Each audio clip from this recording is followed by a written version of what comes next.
ಕೆಂಡ ಸಂಪಿಗೆ ನಮ್ಮ ಕೆಂಡ ಸಂಪಿಗೆ. ಯಾರ್ರಿ ಇದು ಫೋನು? ಸರ್ ನನ್ನ ಫೋನು, ಮಾತಾಡ್ಬೋದಾ? ಮಾತಾಡಕ್ಕೆ ಅವಕಾಶ ಇಲ್ಲ ಸರ್. ಅವ್ನು ನನ್ನ ಪರ್ಸನಲ್ ಸೆಕ್ರೆಟರಿ. ಆಯ್ತು, ಫೋನ್ ಸ್ಪೀಕರ್ ಹಾಕಿ, ವಿಷಯ ಏನು ಅಂತ ತಿಳ್ಕೊತೀನಿ. ಲೌಡ್ ಸ್ಪೀಕರ್ ಹಾಕ್ತೀನಿ, ಮಾತಾಡಿ. ಹಲೋ ಚಿಟ್ಟೆ ಸಾಹೇಬ್ರ, ಆಫೀಸಿಗೆ IT ಆಫೀಸರ್ಸ್ ಎಲ್ಲ ಬಂದಾರ್ರಿ, ರೈಡ್ ಮಾಡ್ಬಿಟ್ಟಾರ, ಏನಾನ ಕೇಳಕತ್ತಾರ.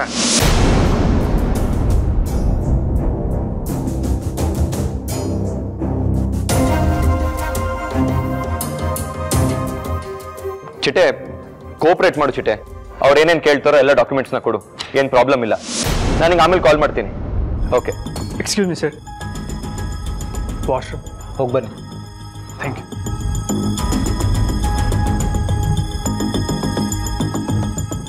ಎರಡು ಕಡೆ ರೇಡ್ ಆಗಿದೆ. ಇನ್ನು ಹೂ ಮಾರೋಳ್ ಮನೆ ಮೇಲೆ ಏನಾದರೂ ರೇಡ್ ಆದರೆ ಅಲ್ಲಿಗೆ ಕಥೆ ಮುಗೀತು. ಸಾಹೇಬ್ರೆ, ಒಂದು ನಿಮಿಷ ಬಂದೆ. ಅತ್ತೆ ಯಾಕೋ ಟೆನ್ಷನ್ ಮಾಡ್ಕೊಂಡಿದ್ದಾರೆ ಅನ್ಸುತ್ತೆ.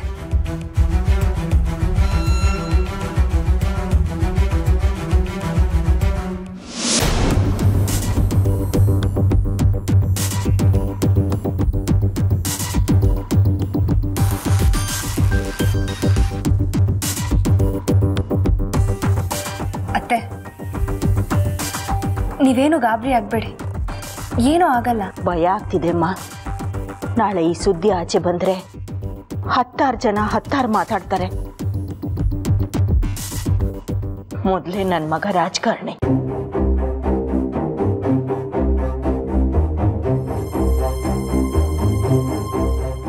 ಎಲ್ಲಿ ಅವನ ಮೇಲೆ ಕಳಂಕ ಹಚ್ಚಿಬಿಡ್ತಾರೋ ಅಂತ ನನಗೆ ಭಯ ಆಗ್ತಾ ಇದೆ. ಇವತ್ತು ನನ್ನ ಮಗ ತಪ್ಪಿಲ್ದೆ ಪಾರಾಗ್ಬೋದು, ಆದ್ರೆ ಜನ ಹೇಗೆ ಮಾತಾಡ್ಕೋಬಹುದು ಹೇಳು? ಬೆಂಕಿ ಇಲ್ದೆ ಹೊಗೆ ಆಡುತ್ತಾ ಅಂತ ಕೇಳ್ತಾರೆ.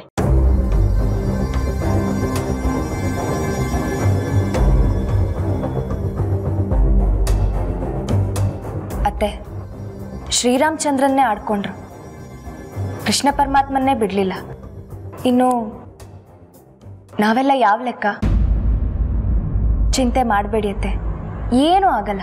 ನೀವು ಧೈರ್ಯವಾಗಿರಿ.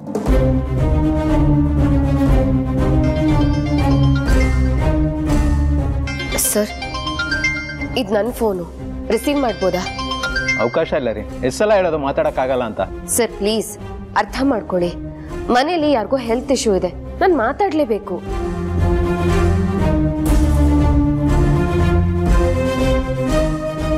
ಸರ್ ಹೇಳ್ತಿದ್ದೀನಲ್ಲ, ಹೆಲ್ತ್ ಇಶ್ಯೂಸ್ ಇದೆ ಅಂತ. ಒಂದ್ಸಲ ಮಾತಾಡೋದಕ್ಕೆ ಅವಕಾಶ ಮಾಡ್ಕೊಡಿ ಪ್ಲೀಸ್ ಸರ್. ಆಗಲ್ಲ ಅಂತ ಹೇಳಿದ್ನಲ್ಲಮ್ಮ. ಸರಿ, ಸ್ಪೀಕರ್ಗೆ ಹಾಕ್ತೀನಿ, ಮಾತಾಡಿ. ಸಾಧನ, ನಮ್ಮ ಮನೆಗೆ ತುಂಬಾ ಜನ ಅಧಿಕಾರಿಗಳು ಬಂದಿದಾರಮ್ಮ. ಗೊತ್ತು. ಅವ್ರು ಏನೇ ಡಾಕ್ಯುಮೆಂಟ್ಸ್ ಕೇಳಿದ್ರು ಕೊಡಿ, ಕೋಆಪರೇಟ್ ಮಾಡಿ. ನಾನು ಆಮೇಲೆ ಕಾಲ್ ಮಾಡ್ತೀನಿ.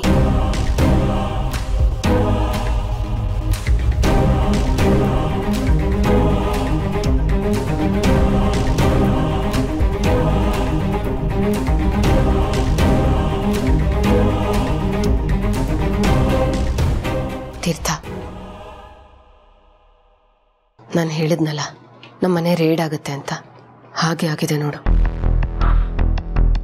ನನ್ನ ಟೆನ್ಷನ್ ಆಗ್ತಿರೋದೆ ಅದು. ಅದಕ್ಕೆ ಅಲ್ಲೇನೂ ಆಗದೆ ಇದ್ರೆ ಸಾಕು. ಅಲ್ಲಿನ ಬಗ್ಗೆ ನೀನೇನು ಯೋಚನೆ ಮಾಡಬೇಡ ತೀರ್ಥ. ನಾನು ಅವಳಿಗೆ ಅರ್ಥ ಮಾಡಿಸಿದ್ದೀನಿ. ಇವಳಲ್ಲಿ ಇಟ್ಟಿಲ್ದೇ ಇದ್ರೆ ಸರಿ ಅಷ್ಟೇ. ಅದಕ್ಕೆ ನಿಮ್ಗೇನನ್ಸುತ್ತೆ? ಅವರಲ್ಲಿ ಇಟ್ಟಿರಲ್ಲ ಅಲ್ವಾ? ಇಟ್ಟಿರಲ್ಲ ತೀರ್ಥ. ಯಾಕೆಂದರೆ ಒಂದಲ್ಲ ಅಂತ 10 ಸಲ ಅವಳಿಗೆ ಹೇಳಿದ್ದೀನಿ. ಹಾಗೂ ಅವಳು ಇಟ್ಟಿದ್ದಾಳೆ ಅಂತ ಆದರೆ ಸುಮ್ಮನಂದೇ ತಪ್ಪಾಗತ್ತೆ.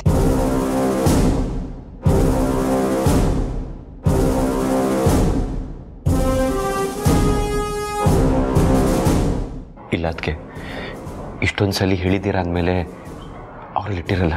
ಖಂಡಿತ ತನ್ನ ಮನೇಲೇ ಇಟ್ಕೊಂಡಿರ್ತಾಳೆ ತೀರ್ಥ. ಅಲ್ಲಿ ರೇಡ್ ಆದರೆ ನೀನು ಸಿಕ್ಕಾಕೊಳ್ಳೋದು ಗ್ಯಾರಂಟಿ.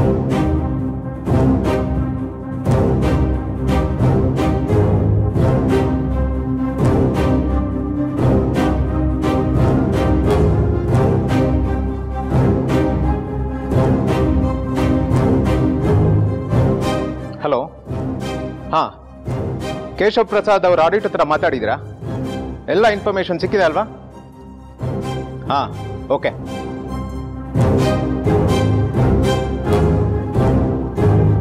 ನಿಮ್ಮ ಅನುಮಾನಕ್ಕೆ ಸಮಂಜಸವಾದ ಉತ್ತರ ಸಿಗ್ತಾ? ಸರ್, ನಾನು ನಿಮಗೆ ಆವಾಗಲೇ ಹೇಳಿದೆ, ನಮ್ಮ ಮನೆಯಲ್ಲಿ ಅನಧಿಕೃತವಾಗಿ ಏನೂ ಇರಲ್ಲ ಅಂತ. ನಿಮ್ಗೆ ಯಾರೋ ಸುಳ್ಳು ಸುದ್ದಿ ಕೊಟ್ಬಿಟ್ಟು ದಾರಿ ತಪ್ಪಿಸಿದ್ದಾರೆ. ಯೂಶಲ್ ಆಗಿ ಹಿಂಗಾಗಲ್ಲ. Anyhow, I appreciate your cooperation.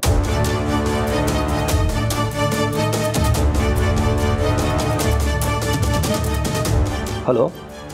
ಹಾಂ, ಒಂದು ಓಕೆ. ಹಾಂ ಸರ್, ಒಂದು ಅವರು ಗಂಭೀರವಾಗಿರೋದು ನೋಡಿದ್ರೆ ಸುಮನ್ ಮನೆ ಮೇಲೆ ರೇಡ್ ಆಗಿದೆ ಅಂತ ನನಗನ್ನಿಸ್ತದೆ. ಸುಮನ, ನನಗೆ ಭಯ ಆಗ್ತಾ ಇದೆ ಕಣೆ. ರೀ, ಏನ್ರಿ ಇದೆಲ್ಲ? ಯಾವಾಗ ಇದೆಲ್ಲ ಮುಗಿಯುತ್ತೆ? ಮುಗಿತು ಪದ್ಮ, ಇನ್ನೇನು ಹೊರಡ್ತಾರೆ. ಮಿಸ್ಟರ್ ತೀರ್ಥ, ಆ ರೆಡ್ ಸೂಟ್ ಕೇಸ್ ಯಾರ್ದು? ರೆಡ್ ಸೂಟ್ ಕೇಸಾ? ಹಾಂ, ರೆಡ್ ಸೂಟ್ ಕೇಸೇ. ಅದ್ರದ್ದು ಅನ್ಲಾಕ್ ಕೋಡ್ ಏನು? ಆದರೆ ಯಾವುದು ಗೊತ್ತಿಲ್ಲ ಸರ್. ಅದೇ ರೀ, ಶ್ರೀದೇವಿ ಕಾಲೋನಿಲಿ ನಿಮ್ಮ ಮಾವನ ಮನೆ ಇದೆಯಲ್ಲ, ಅಲ್ಲಿಟ್ಟಿದ್ದೀರಲ್ಲ ಸೂಟ್ ಕೇಸು, ಅದ್ರ ಬಗ್ಗೆ ಮಾತಾಡ್ತಿರೋದು. ಯಾವ ಸೂಟ್ ಕೇಸ್ ಸರ್? ನನಗೆ ಯಾವುದು ಗೊತ್ತಿಲ್ಲ. ನೀವು ಲಾಕ್ ಕೋಡ್ ಹೇಳಿಲ್ಲ ಅಂದ್ರು ಇನ್ನೊಂದು 2 ನಿಮಿಷದಲ್ಲಿ ಆ ಸೂಟ್ ಕೇಸ್ ಇಲ್ಲೇ ಬರುತ್ತೆ.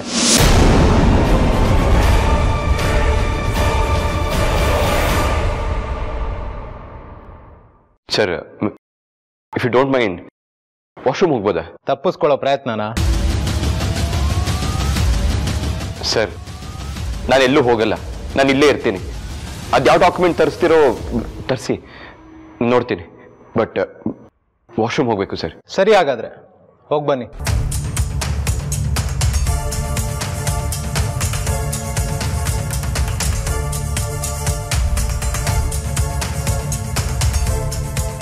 ಸರ್, ನನಗೆ ಆಂಗ್ಸೈಟಿ ಇದೆ, ಮಾತ್ರೆ ತಗೋಬೇಕು.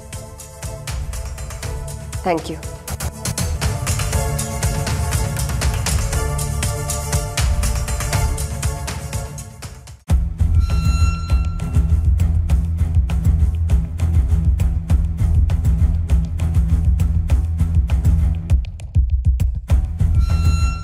ಮಿಸ್ಟರ್ ತೀರ್ಥ, ಆ ರೆಡ್ ಸೂಟ್ ಕೇಸ್ ಯಾರ್ದು? ಶ್ರೀದೇವಿ ಕಾಲೋನಿಲಿ ನಿಮ್ಮ ಮಾವನ ಮನೆ ಇದೆಯಲ್ಲ, ಅಲ್ಲಿಟ್ಟಿದ್ದೀರಲ್ಲ ಸೂಟ್ ಕೇಸು, ಅದ್ರ ಬಗ್ಗೆ ಮಾತಾಡ್ತಿರೋದು. ಒಂದು ವೇಳೆ ರೀಡ್ ಆದಾಗ ನೀವು ಸಿಗಾಕೊಂಡೆ ತಿಟ್ಕೋ, ಆಗ ಪಕ್ಷಕ್ಕೆ ಮುಜುಗುರ ಆಗುವಂಥ ಸನ್ನಿವೇಶ ಸೃಷ್ಟಿಯಾಗುತ್ತೆ. ಆಗ ನೀನು ನಿನ್ನ ಶಾಸಕ ಸ್ಥಾನನೇ ಕಳ್ಕೋಬೇಕಾಗತ್ತೆ. ಹೈಕಮಾಂಡು ನಿನ್ನನ್ನು ಪಕ್ಷದಿಂದನೇ ಉಚ್ಚಾಟಿಸ್ತಾರೆ.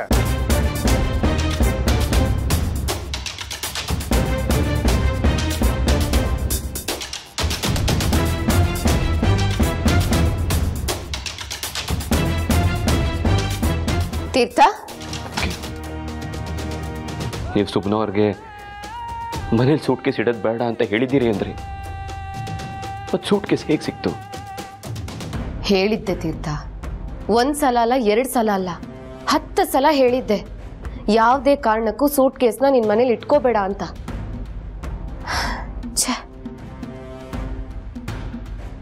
ನೀವು ಅಸಲಿ ಹೇಳಿದ ಮೇಲೂ ಸೂಟ್ ಕೇಸ್ ಯಾಕೆ ಅಲ್ಲೇ ಇಟ್ಟರು? ಅದಕ್ಕೆ ನನಗೇನು ಅರ್ಥ ಆಗ್ತಾ ಇಲ್ಲ. ನನಗೂ ಅರ್ಥ ಆಗ್ತಿಲ್ಲ ತೀರ್ಥ. ಅಯ್ಯೋ ದೇವ್ರೆ, ಎಂಥ ಕೆಲಸ ಆಗೋಯ್ತು. ಸುಮ್ಮನೆ ಹೆಲ್ಪ್ ತಗೋ ಅಂತ ಹೇಳಿ ನಿನ್ನ ಜೀವನ ಹಾಳು ಮಾಡಿಬಿಟ್ನಾ ನಾನು? ಎಂಥ ತಪ್ಪು ಮಾಡಿಬಿಟ್ಟೆ ತೀರ್ಥ. ನಾನು ಅವಳನ್ನ ಕಳಿಸ್ಲೇಬಾರ್ದಾಗಿತ್ತು, ತಪ್ಪು ಮಾಡಿಬಿಟ್ಟೆ.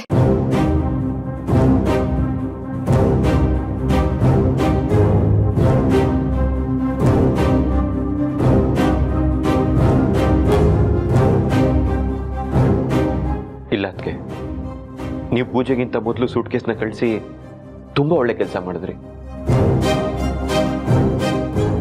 ಆದರೆ ಸುಮ್ಮನೆ ಅವ್ರ ಸೂಟ್ ಕೇಸ್ ನಮ್ಮ ಮನೇಲಿ ಇಟ್ಟು ಎಲ್ಲ ಹಾಳು ಮಾಡ್ಬಿಟ್ರು. ಅದಕ್ಕೆ ಎಂಥ ಕೆಲಸ ಆಗೋಯ್ತು ತೀರ್ಥ. ಸುಮಾ ಹೀಗೆ ಮಾಡ್ತಾಳೆ ಅಂತ ಅನ್ಕೊಂಡಿರಲಿಲ್ಲ. ಮುಗೀತು ಅದಕ್ಕೆ, ಎಲ್ಲ ಮುಗೀತು. ಆ ಸೂಟ್ ಕೇಸಲ್ಲಿರೋ ಡಾಕ್ಯುಮೆಂಟ್ಸ್, ಕ್ಯಾಶ್ ಎಲ್ಲ ಸಿಗುತ್ತೆ. ನನ್ನ ಕರಿಯರೇ ಹಾಳಾಗೋಯ್ತು. ಅದಕ್ಕೆ ನನ್ನ ರಾಜಕೀಯ ಜೀವನನೇ ಮರಿಬೇಕಾಗುತ್ತೆ. ಎಲ್ಲ ಮುಗೀತು. ತೀರ್ಥ ಪ್ಲೀಸ್ ನೀನು ಇಷ್ಟೊಂದು ಟೆನ್ಷನ್ ಮಾಡ್ಕೋಬೇಡ. ನಾನು ಸುಮ್ಮನೆ ಕೇಳ್ತೀನಿ, ಯಾಕೆ ಹೀಗೆ ಮಾಡಿದೆ ಅಂತ ನಾನು ವಿಚಾರಿಸ್ತೀನಿ ಇರು. ಬೇಡ ಅದಕ್ಕೆ, ಅದೇನಾಗುತ್ತೋ ಆಗ್ಲಿ ಅದಕ್ಕೆ. ತೀರ್ಥ ಒಂದು ಕೆಲಸ ಮಾಡು, ನೀನು ಈಗಲೇ ನಾಯಕರ ಹತ್ರ ಮಾತಾಡು. ಇಲ್ಲ ಅದಕ್ಕೆ, ಅವರಿಂದನೂ ಏನೂ ಆಗಲ್ಲ.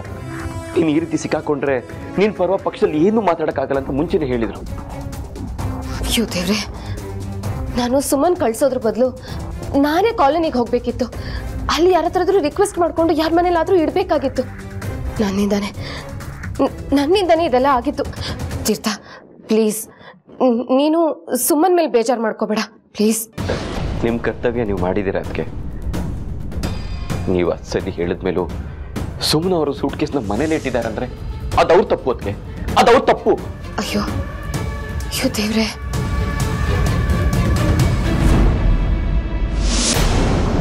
ಸುಮನನ್ ತಪ್ಪು ಅಂತ ಅನ್ಕೊಂಡ್ಯಲ್ಲ ತೀರ್ಥ, ಹಾಲು ಕುಡಿದಷ್ಟು ಸಂತೋಷ ಆಯ್ತು. ಇನ್ನು ಮೇಲಿಂದ ನೀನು ಸುಮನನ್ನ ಕ್ಷಮಿಸೋದೇ ಇಲ್ಲ. ವಾ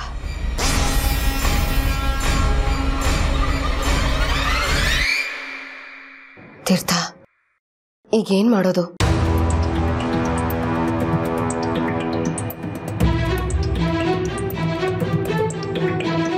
ಫೇಸ್ ಮಾಡಿದ್ಬಿಟ್ಟು ಬೇರೆ ಯಾವ ದಾರಿನೂ ಇಲ್ಲ ಅದಕ್ಕೆ. ಇರ್ತವ್ರೆ, ಕೆಳಗಡೆ ಬನ್ನಿ. ಬಂದೆ ಸರ್.